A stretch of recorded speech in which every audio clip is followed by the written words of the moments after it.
Então, passamos a palavra agora ao senhor Francelino das Chagas Valença Júnior, diretor de Formação Sindical e Relações Intersindicais da Federação Nacional do Fisco Estadual e Distrital, FENAFISCO.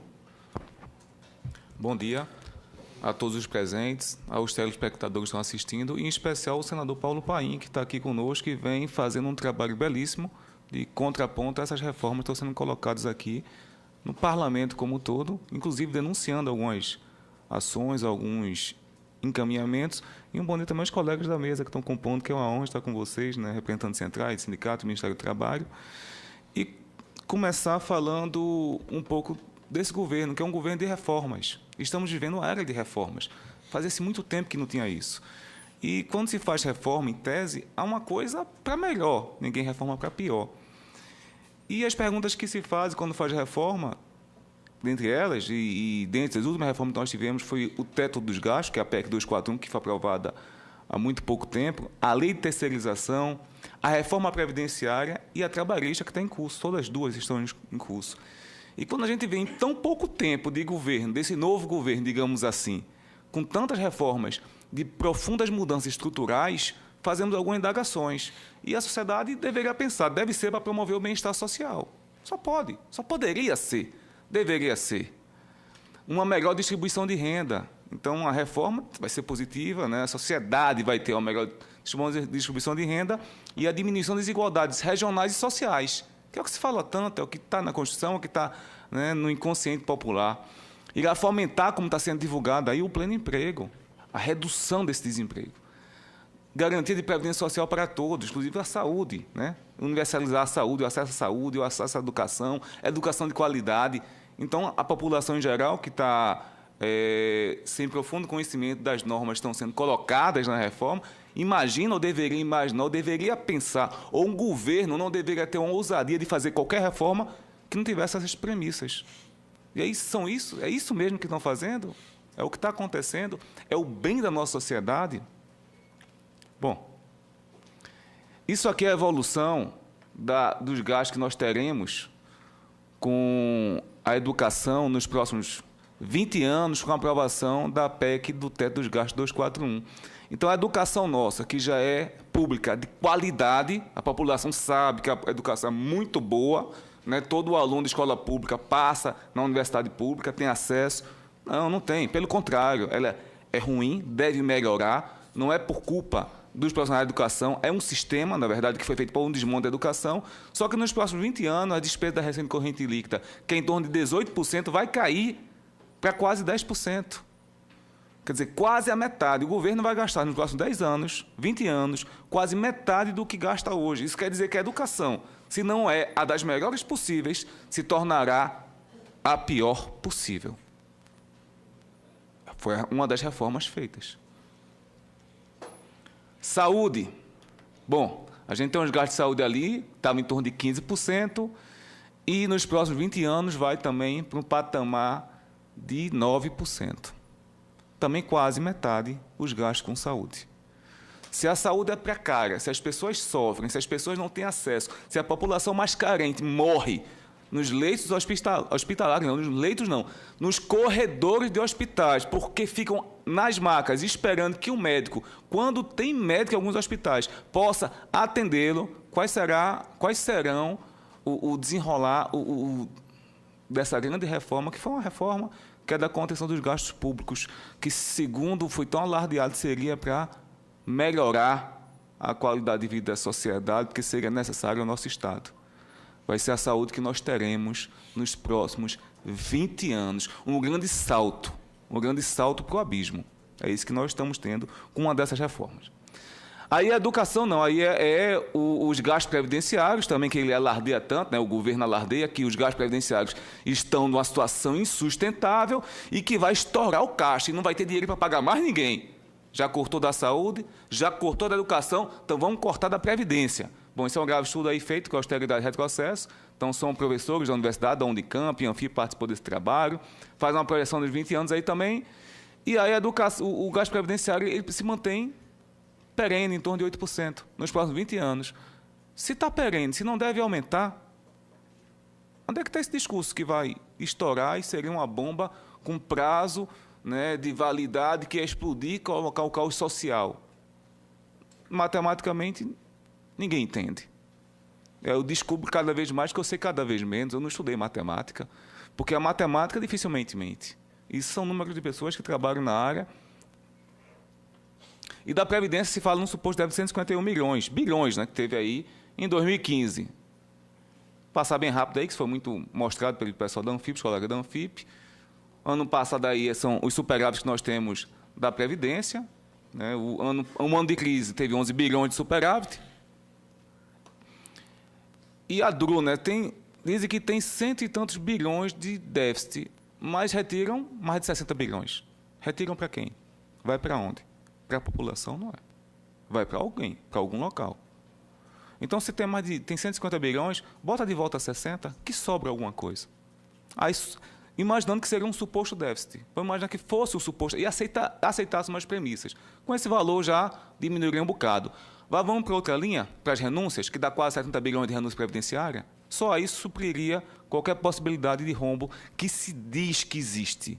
Que se diz que existe, quando nós sabemos que não. Aqui a dívida ativa, que aí vai ter a discussão, inclusive, aí o senador vai estar discutindo com os maiores devedores da Previdência. Só na fase administrativa a gente tem mais de 120 bilhões. Mais de 120 bilhões. Que alguns empresários desse país, grandes empresários, instituições financeiras, devem, inclusive órgãos públicos também devem à Previdência. Se eles devem tanto, por que não se cobra? São perguntas a serem feitas. São perguntas que a população deve fazer. O que é que está acontecendo? Por que a população tem que suportar essas reformas e quem tem os recursos para diminuir ou deveria contribuir mais, não suporta nada. Pelo contrário, não paga, rola a dívida. E uma coisa que me deixa emocionado é falar de lucros e dividendos, que no nosso país não se paga R$1 de imposto. É livre, é isento. Né? São pessoas que recebem um bom rendimento. Quem aplica para receber lucros e dividendos, normalmente é a população rica, porque a população mais humilde, a população pobre, não tem dinheiro, muitas vezes nem para se alimentar, que é a maior parte dessa população.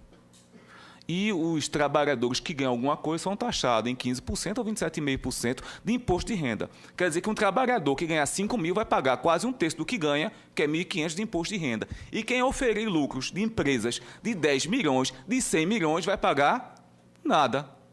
Nada, não paga nada. Porque eu acho que o rendimento deve ser muito pouco, né? Então, o nosso país, que faz parte da OCDE, tirando o nosso país, só a Estônia, como eu já disse em outro momento, que é o famoso país que eu tenho certeza que todo mundo está assistindo a TV Senado, sabe que país é esse, onde é que está a Estônia, né? Todo mundo conhece, é famosíssimo, uma potência mundial, é a Estônia, que está lá na antiga União Soviética, que pouca gente conhece. Tirando a Estônia, só o Brasil dá esse benefício maravilhoso a quem tem dinheiro, tem muito recurso, ganha lucro, recebe dividendo e não paga R$1 de imposto. Se fosse taxado em 15%, só 15%, que é metade que um trabalhador que ganha 5 mil, que é um valor, né, deve ser uma fortuna, paga 27,5%, só 15%, a metade que um trabalhador pagaria, daria um lucro de uma receita de 43 bilhões ao ano. E por que não se taxa lucros e dividendos? Quais são as correlações de forças que impedem que o nosso país taxe quem realmente tem dinheiro?